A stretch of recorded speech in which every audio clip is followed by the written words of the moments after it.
এবার জামাই ষষ্ঠীতে মা একটা বিশেষ কাতলার রেসিপি বানিয়েছিল। ভাবলাম তোমাদের সাথেও একটু শেয়ার করে নেওয়া যাক। প্রথমেই মাছগুলোতে একটু লবণ দিয়ে ও একটু লেবুর রস দিয়ে ওই ধরো 15 মিনিট মতো মাখিয়ে রাখতে হবে। তারপর তেল গরম করে মাছটা ভালো করে এপিট হালকা পরিমাণ ভেজে নিতে হবে, খুব কড়া না হলেও চলবে।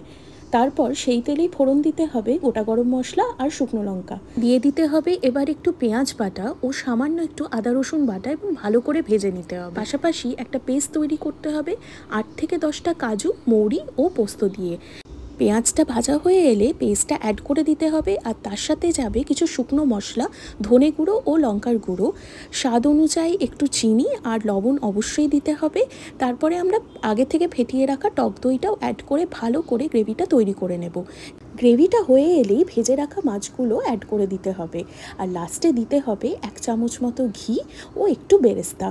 জাস্ট অসাধারণ হয়েছিল খেতে। আমার খাওয়া ওয়ান অফ দ্য বেস্ট কাতলা রেসিপিসের মধ্যে একটা। তোমরাও কিন্তু অবশ্যই ট্রাই করে জানিও তোমাদের কীরকম লাগলো।